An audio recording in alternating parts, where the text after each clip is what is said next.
Bună dimineața și bine v-am găsit la un nou vlog. Astăzi suntem la Râncă, la prima etapă de viteză în coastă din anul acesta. Suntem cu noua mașină pe care o știți deja și am puține emoții. Pentru că e mașină nouă pe un traseu pe care nu m-am mai dat de 3 ani și mâine și plouă, nu prea avem gume de ploaie. Dar da, suntem pregătiți. E vineri, pentru că s-a modificat programul, trebuia să fie sâmbătă, duminică, e vineri, sâmbătă, dar asta este. Și în 20 de minute avem primul start și ne pregătim încet, încet. Și am venit să ne pregătim, avem echipamentul Ignifug, bluză, pantaloni, șosete, combinezonul care e aici în pungă. Din păcate combinezonul mi-a ajuns doar ieri seară, când am ajuns noi aici și o să fiu cu un combinezon negru. Dar asta este, contează că avem. Papucii care și ei sunt Ignifug și mai avem mânuși, cagulă și cască și Hans. Pe ele sunt în ordine. Pe mijloc? Ei doi pleacă unul după altă. Pleacă Paul, după aia e Bocti. Mai în dreapta, bagă. Mai stai vreo 3 minute.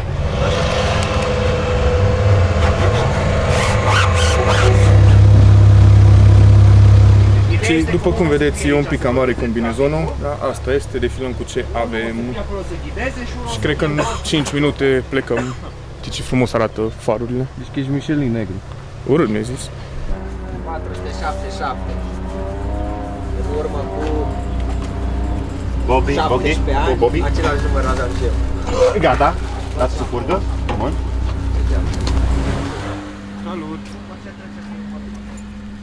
Pa!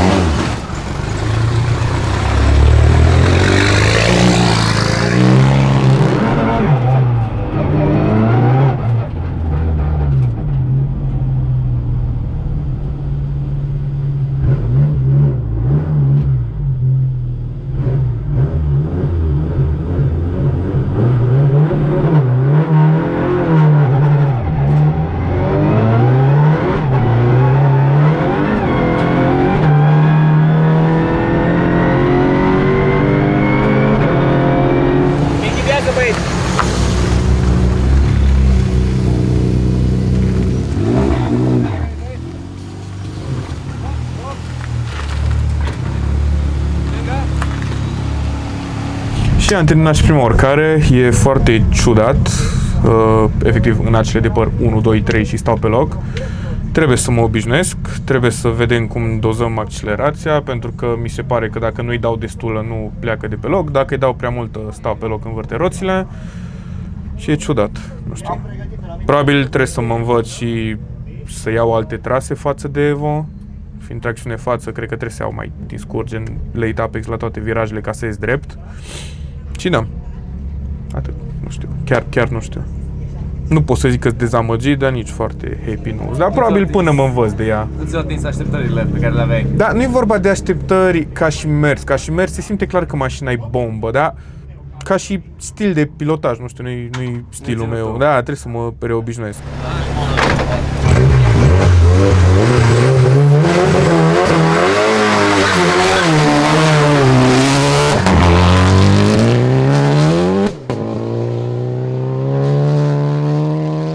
Anul ăsta vreau să ducem canalul la 10.000 de abonați, dar peste 75% dintre cei care vă uitați nu sunteți încă abonați. Așa că dacă vrei să vezi cât de departe putem ajunge sezonul ăsta și dacă mai luăm încă un titlu de campion, dă un subscribe.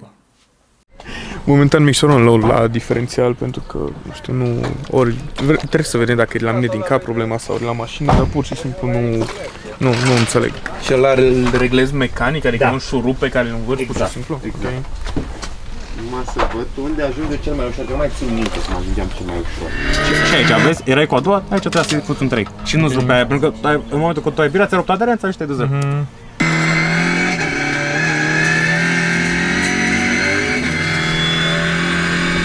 Michelin negru. Bă, băiatul, e rău? Nu mai fi supărat, mă. Nu supărat, mă. No. Dar nu e supărare, e un sentiment pe care nu-l pot explica. Poți să vorbești mai tare? Nu. Cum să dau flash-uri? Cum? Uite, apăs pe butonul care era. Apes. Pe ăsta. Așa. Și dacă apăs curdă flash-uri. Da? Foarte tare. Lipsește sigla, Cred că nu? mai trebuie să facem, dar nu bun.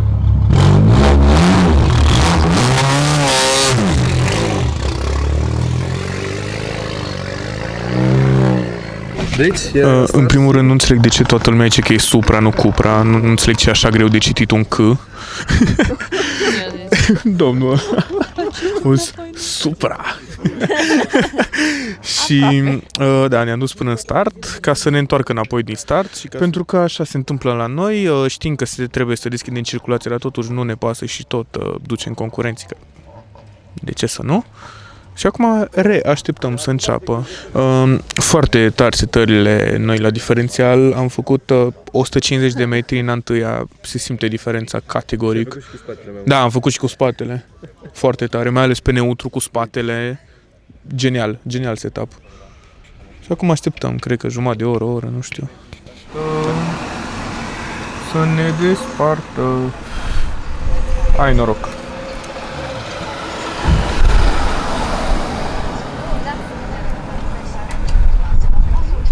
Vezi că cred că încă nu-i dizolvat de tot. Salut! Ne place foarte mult la curse, foarte punctuali oamenii. Da? Ne dai un exemplu? Bă, nu pot să dau, dar ce simt. Ah, ok.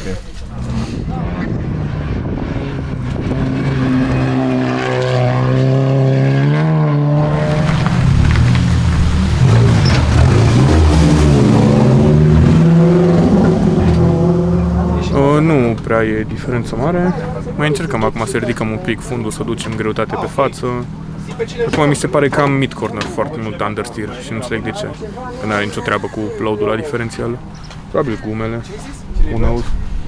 Dacă nu... In audio.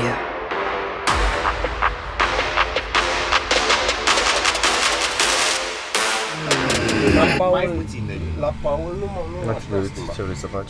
Pentru că Habar n-am să Sebi mi-a înțeleg zis, mașina. Am vorbit cu George, cu fostul proprietar și ne-au mai zis niște tipsuri și le-am făcut. Vedem dacă rezolvăm ceva. Și mi-am dat seama că nu pot folosi launch control-ul, gen, efectiv am pierdut foarte mult în start, cred că vreo 5 secunde am stat.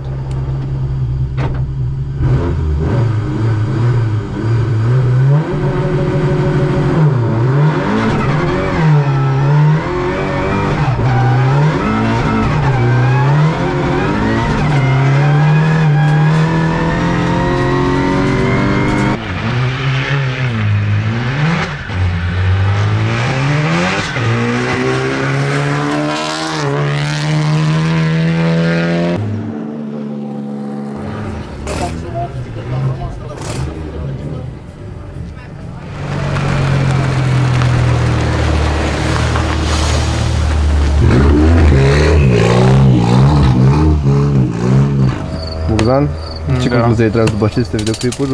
Ce concluzie ai tras? Nu știu. Probabil și de la mine, Așa. dar și de la soft. De ce zici că softul? Face prea mult boost în treptele mici. Așa. Și nu-i normal să facă atâta boost. Nu-i normal să nu poți pune gazul pe o mașină. Ok. Și cu frânarea ce facem? Din cauza aia nu... Cu frânarea trebuie să mă obișnuiesc. Mai vin după 3 ani în care n-am avut frâne pe o mașină. Trebuie să mă obișnuiesc. Atât?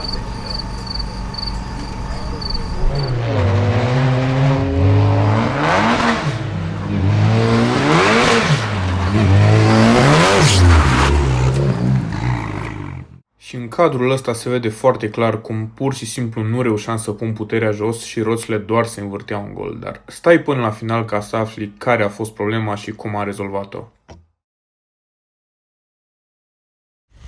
Și suntem în a doua zi, ieri nu prea am avut chef de filmat pentru că mașina nu prea ține cu noi, nici eu nu mă pot acomoda.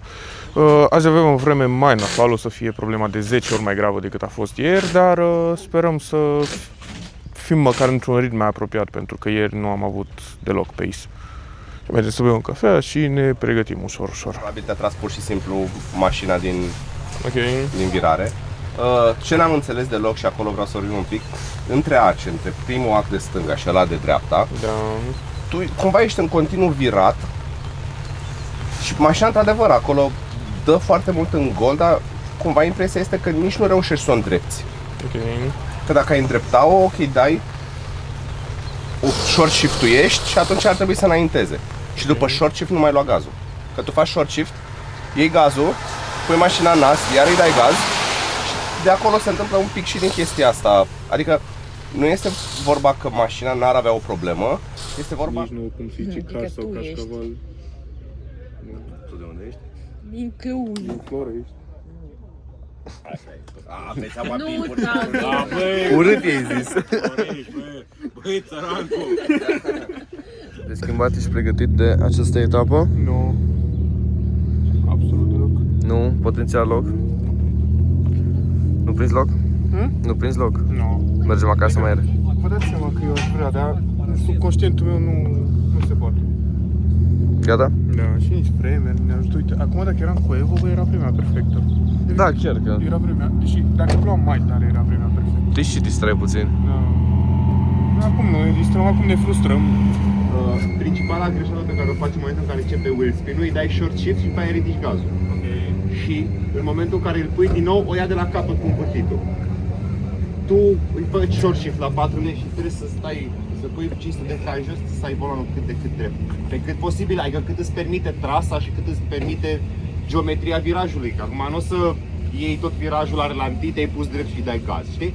Să încerci să fii un pic aware de chestia asta. Să încerci să întrebi mai repede. Și aici au luat roțile la vale și au trebuit să fugă băieții după ele.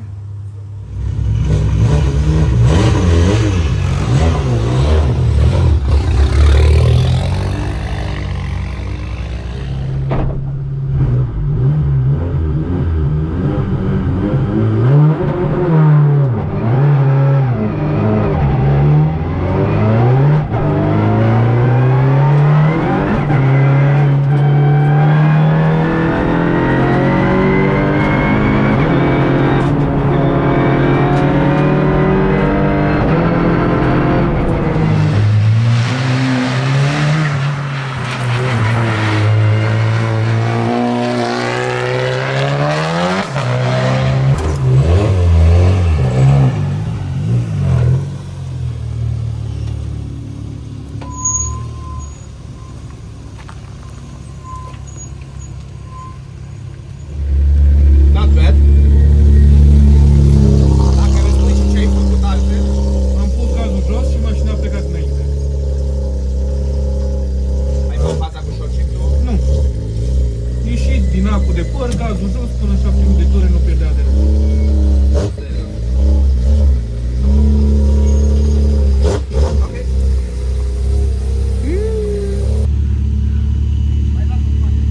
Fără short și fără nimic. Mai atât de coapte. Acum le arătau foarte bine și erau noi și... arătau, da. Sau să fie ceva mele, ulei sau ceva. Asta să nu fii uleiurile din dar trebuia să se vadă oil spin de la pe Martiu. Merge mașina. Bravo. Am venit în timp mai bun decât pe uscat. Cu gume de transport. Da, efectiv cu gume de ploaie de transport. Și efectiv pun gazul pe ea și mașina merge. Nu înțeleg. Nu. Ce mănâncă un sportiv? Ce are? Și doar asta avem. Despre experiența de seară, ce se întâmplă? Oribil, efectiv am stat 2 ore să ne aducă mâncarea și o fucking ciorbă și ne-au dus prima dată mâncarea și am să nu mai aducă ciorba și a zis dar acum am pus-o în farfurie. Ceva rău.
Sperăm că până la concurs se duce ceața, pentru că e groaznic, efectiv, nu știi unde ești pe traseu.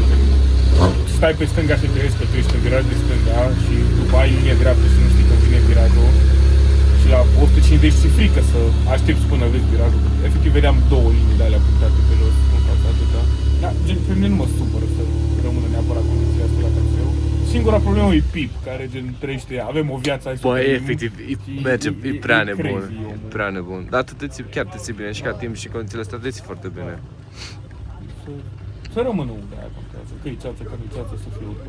Bun, mersi. Ce probleme avem?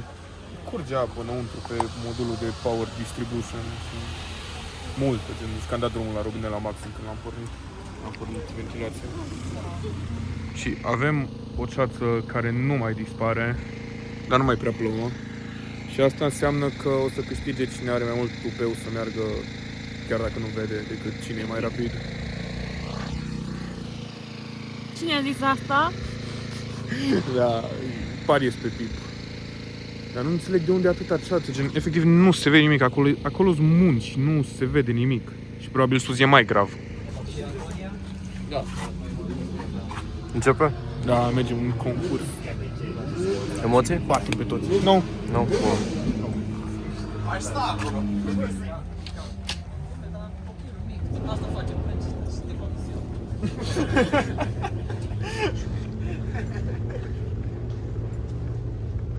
Hey, fun.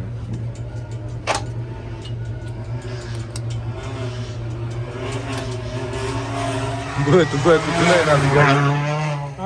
Tu n-ai navigație. Hai să-l ajutăm.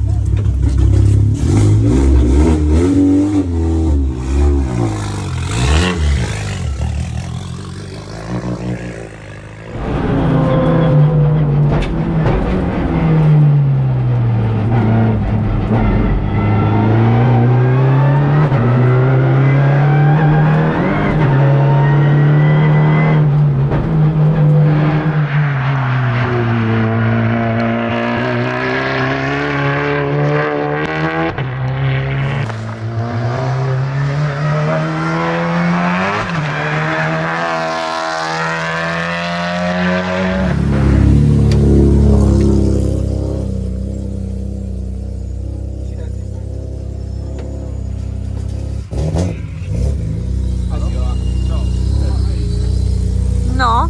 Prima urcare de concurs pe 1 și eu zic că mai ai loc. E cel puțin 2 secunde, am venit 3.06 și Bogdan după mine 3.07, eu zic un 3.04 e realizabil. Am terminat și prima manșă de concurs, am venit pe 1 la clasă, suntem la o secundă de cel de pe locul 2 cu Porsche și eu zic că mai avem încă vreo 2 secunde, depinde de ceață, efectiv totul depinde de ceață. Și acum am trezit efectiv în viraj nu era ceață și într-o dată era ceață și nu mai știam unde virajul în capul meu venea mult mai repede următorul și nu înțelegeam de ce nu vine. Da, eu zic că dacă ne menținem cel puțin în ritmul ăsta, luăm locul 1. Și sus se aude că mi-a schimbat calculatoarele peste noapte. Așa se aude? Da. Cine a zis? Inclusiv Tu, prost că i-am zis ideea ieri. Că de-aia zice. Că au auzit discuția că se merge la București. Că de nu... Raie, nu mai vorbim nimic. Noi vorbeam noi între noi să merg la București cu calculatorul să-l facem, nu știu. da, că dacă, că dacă ea tot merge la Pitești să-și ia cutie, merge și până la București. Ne-a ascultat. Ăla nu e om la 5-60 de ani. Acum, Bogdi vorbește și i-am luat gogoșile și acum mai mâncăm gogoșile. Foarte bună. Și până termină Bogdi de bărbit, noi mâncăm gogoșile. Da.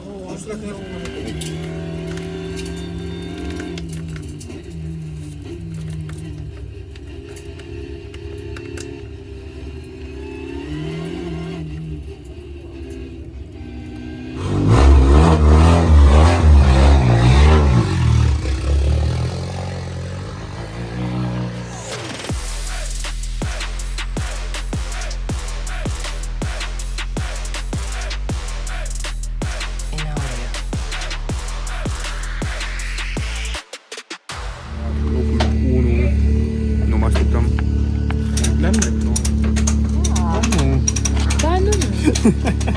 Nimeni nu se aștepta. Nici măcar eu, dar toată lumea zice că am văzut mașina, gen. Că zice, ba că am schimbat calculatorul, ba că am făcut un de aroganță timpii de ieri, timp de R2, nici dacă mă trineam nu-i puteam face. Dar contează că a fost bine. Și mergem la premieră, la câte premieră? La 7? În 40 de minute. Contează că o plouat azi. Da, mă rog, trebuie să ajungem la cauza problemei, să vedem exact care-i treaba. Și de aia zic, trebuie să facem ce este undeva trebuie să ne că, adică ar fi păcat să ne prindă Poiana și să nu știm ce-a cauzat asta și de unde Un weekend cel puțin reușit, băieți. Cel puțin, da. Bă, dar să zice prost, îmi face pe Jerome la start.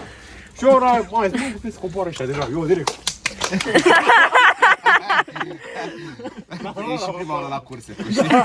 Dar nu stai și eu și Rebe și maică sau toți am bravo, bă. Eu nu. Numai tu. Eu n-am văzut-o pe maică Da, ta. maică asta l-o aplauda, cred că. Și stăteam cu mâna pe geam, să fac cu mâna, mi-am luat la pietre în mână. Da. Probleme de piloți. Nu, dar după am care au apucat, geam la mașină. după am apucat să dau flash-uri, nu mai... Dădeam flash-uri. E și un pic mai arogant așa la flash-uri, nu știu numai ce să poate. 100 este viteza. Ok, 5 metri și ceva înseamnă. Într-o o lungime de secundă? mașină. Da. O secundă. Nu, 20. 20. Zi-mi și mie, La scrie acolo. 108 la oră. La 108 la oră parcurgi 30 de metri pe secundă. Deci, 20 înseamnă o cincime de secundă. 30 de metri împărțit la 5 înseamnă 6 metri. La 108. Ție cred că s-ar mai trebui vreo 3-4 ori, cred că prea mult. Adică? De ce? Încă mai pus gândi, mai Ai pomenit, asta zice. Uite, și la GPT eu dat crash-ul. Nu poate gândi. Hai. 6 metri. Așa zis? Nu. Nu, încă gândește. Și totul Bogdan, de data aceasta Duma, după un sezon de pauză, vine cu al său Leon TCR și câștigă grupa 3.